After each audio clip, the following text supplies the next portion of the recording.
traveling. So whilst being here, I didn't actually travel as much as I thought I would travel. I know there are lots of people that travelled way more than I did and some that travelled even less than I did. But for me personally, and the way that my financial situation was set up, it meant that I didn't want to travel as much. I made a few really great trips. I've got videos of some of those in this channel. But for the most part, I mostly stayed in Madrid, and I tried to travel in and around Madrid rather than further afield, just because I was trying to make the most of my time being in Madrid and being in Spain. I'll say one thing that I really regret greatly was not getting the chance to go to Barcelona. If I have any advice for people doing an Erasmus year or a year abroad next year or the year to come, I would definitely say to prepare your trips in advance, in as much in advance as you can, just because it makes it so easier for you financially when you're coming up. And I know it's harder to say because sometimes you might not have anyone to travel with, but at the end of the day, like, for most people this is going to be a once in a lifetime opportunity, and you should really take it whilst you can, because I definitely regret not travelling to certain parts of Spain. For example, I've not been to Barcelona, and that sounds crazy. Like, I've been in Madrid for almost a year and I've not been to Barcelona, but it's just because I didn't plan it right, and we didn't have the timing just wasn't there for a lot of the friends that I had made, or they had already been and they didn't want to go again. So it was a case of just me not planning that right. And I think if I had gone back and I had done it all over again, I definitely would have made some of those trips and some of those plans way in advance to what I had made them now and the situation that I'm in now. Facebook is a key thing for when you're on a year abroad, or just for when you're abroad in general.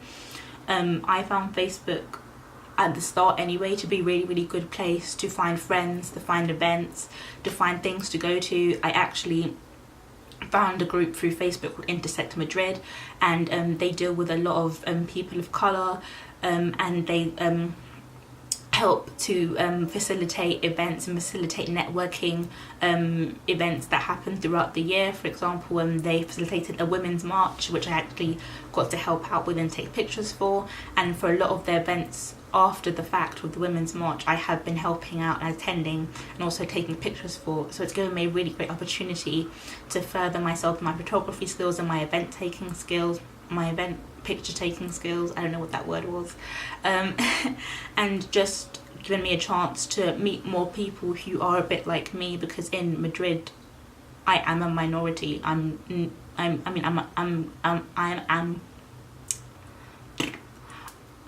a minority wherever I go, but Intersect Madrid really makes it good for you to have that chance to see other people and to seek out other people who have been through the same situation as you, and sometimes they've been here a lot longer, so they have more of an insight onto the way that things work here, which I didn't have when I first came, but now I feel like I know a lot more about. So Facebook groups are definitely a big thing.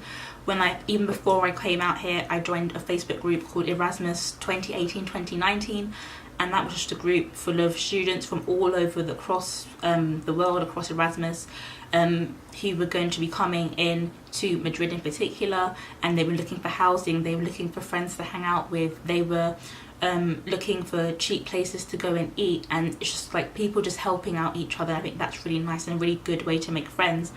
Another good way to make friends, going back to travelling actually, is to go on these organised trips. So in Madrid there are two companies.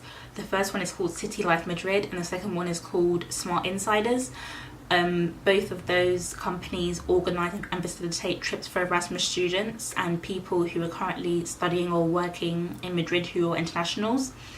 And I think it's just a really good chance to meet new people. In fact, there are a few people who I've actually met through some of those like day trips and through some of those smaller trips who I'm actually really good friends with now and quite close with now. And I think without having gone on those trips, I wouldn't have made those connections to people. And I think it's just a good way to get yourself exploring the place that you're in and the current situation that you're in without it being too stressful on you and without you having to go and make all these bookings or make all these flights on your own. You can do it with people who know what they're doing and who are experienced in this kind of thing.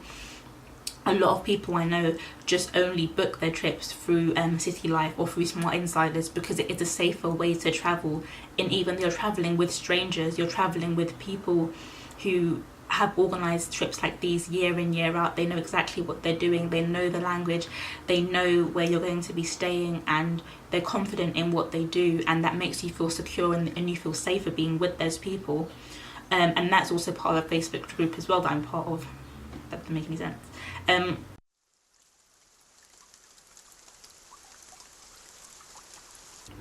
Friends. Being on a year abroad is strange because friends will sort of float in and out of your life quite a bit.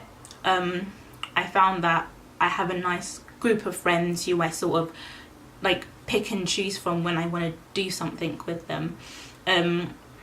And for me anyway, it's not always a case of having one particular set friendship group. I have a bunch of different ones, or I just have individual friends who I go and hang out with.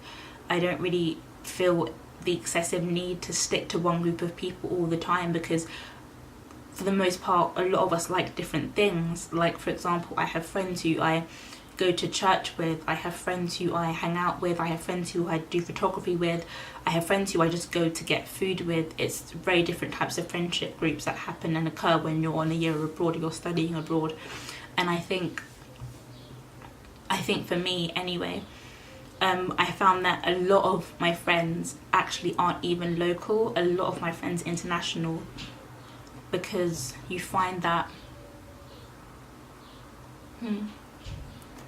international, because you find that a lot of the students that already live here and that have been studying here for a long period of time, they already have those connecting friendship groups.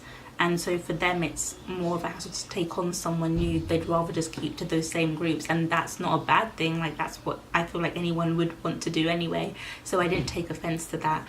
But a lot of my friends ended up being internationals from like the States, Italy, like Korea, Norway, the Netherlands, like just a whole bunch of people from different places who are also either on Erasmus or on an international year abroad, or from the UK, for example.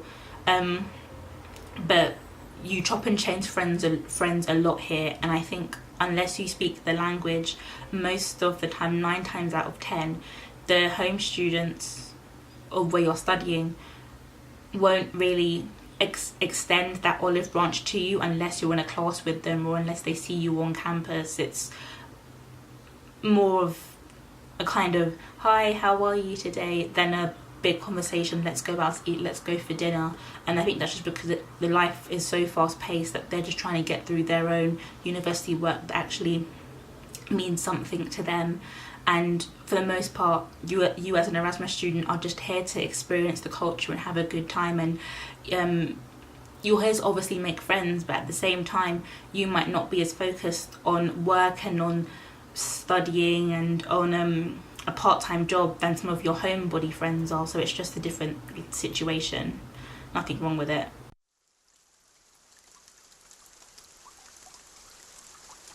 Budgeting.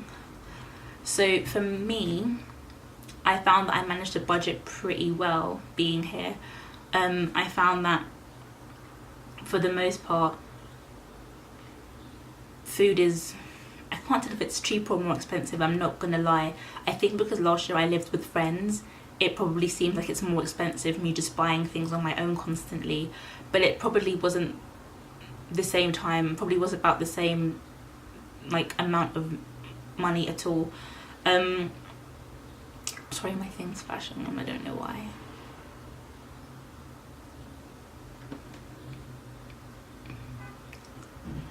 Anyway, I'm gonna carry on. Yeah, so budgeting I found it a lot easier to do.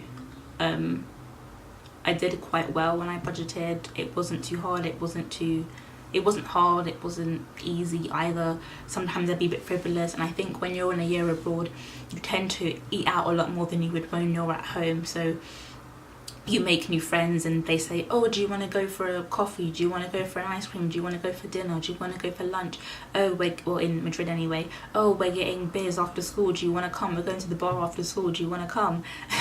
And so you end up inviting yourself inviting yourself, you end up being invited to these events and to these dinners, and obviously that tends to add up. So there are some weeks I spent a lot more money than other weeks, but at the same time I knew that I always had to come back and review how much I had spent and just take a look at it and be like, okay, Sabrina, you need to budget this week better, you need to make sure that you're having lunch at home, or you're having dinner at home this week, and just making sure that I really understood what was coming in of my account, because nothing was coming in, not in my account, coming out of my account, because there was nothing really going in, because this year I've not worked, so it's just been coming out constantly. So I wanted to make sure I had enough money to last me here and to not have to worry about anything. But finally,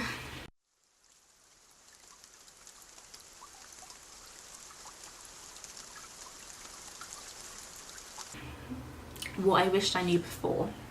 So before I came, the things I wished I knew.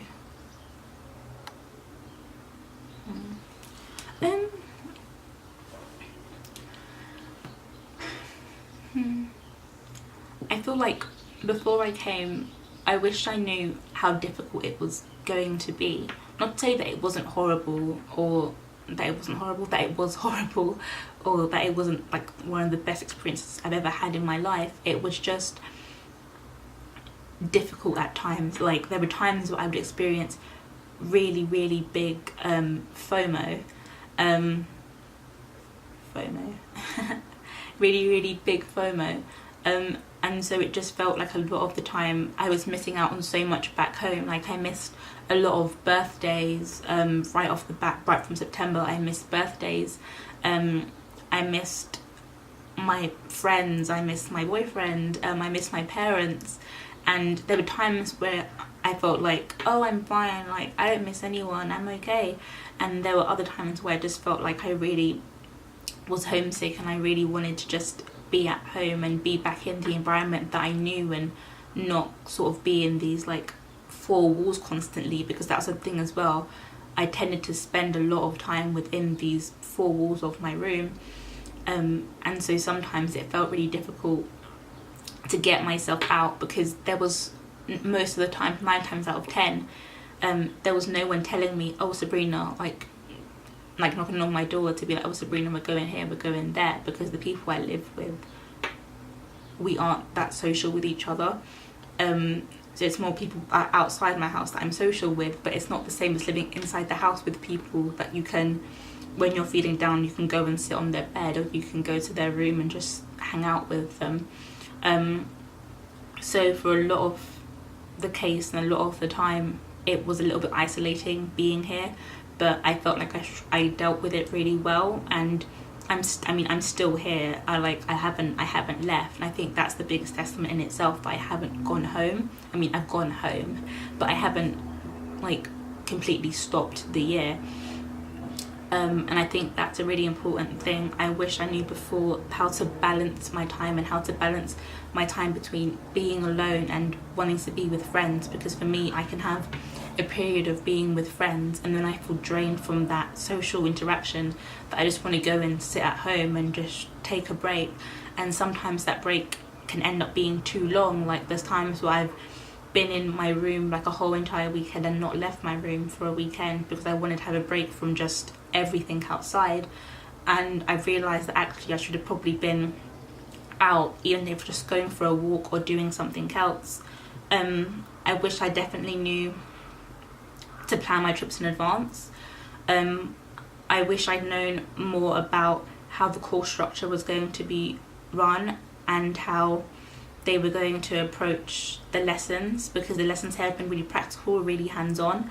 And I think in a lot of cases, for some of the classes, they should tell students, if you don't have prior experience with a particular subject, you need to take the first year subject or the second year subject to consolidate that knowledge. Because there were some classes I took where we had to go straight into doing reporting or interviews, and I had no idea how to do that. And so my teacher said to me at one point, well, you have no idea, but by the end of this class, you're going to be an expert, you're going to know what you have to do. And that was definitely true, but I think if somebody finds that really daunting to go out and do something new, then they're going to struggle. I wish I had known before that just because you come with a group of people from your university, it doesn't mean you're going to see them all the time. It doesn't mean that you're going to hang out with them all the time, and that's okay, because I didn't come with them, but there are people from my university who I knew were coming, and I thought that we would be together a lot. But what I sort of realised later on was that they already sort of came with their own little friendship cliques in mind. So it was a bit difficult to kind of integrate and infiltrate those groups, which I now really don't care about. Like, they're all lovely people, like they're all great people, but right at the start I thought that we were going to be hanging out all together in one big group, and it kind of just didn't happen that way, the way I had envisioned it, and I'm completely okay with that now. And just be expectant. Take every day as it comes. I think that's really important. Don't put too much stress on yourself. Like it's a year abroad. You're meant to, as much as you're meant to study and work, you're also meant to have a good time and enjoy yourself. I think don't put too much expectation on yourself to do too much at once, because I think that's what kind of happened to me. I got into my head that I wanted to do all these solo projects, go and do all these different things, and I put too much on myself at once, and so I had to sort of cut back on what I was doing and bring it right back to the basic core of why I was here and the things I had to get done that were key and priority whilst I was here. And so now I feel like I've done that. I feel a lot more calmer in myself, and I feel like it's just been easier ever since then, just to keep going and to keep pushing and to get through to that last bit where I'm going to be finished in like 3 weeks. And that's the biggest thing, just to take every day as it comes and enjoy it. And another thing, if you hate it, if you really don't want to be where you are anymore, go home, because there's no point making yourself upset. There's no point struggling for 6 months or for a year somewhere where you don't want to be, somewhere where you just don't feel like you're at home, and you feel stressed and you feel worried and you feel anxious all the time.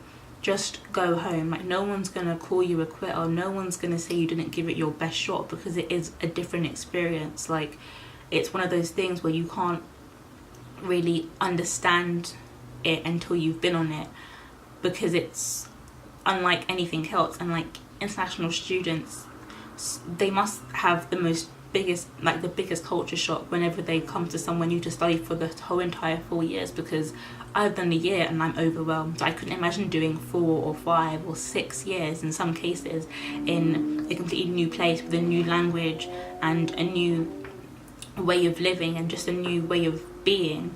So I really give my hats off to them, and yeah, that's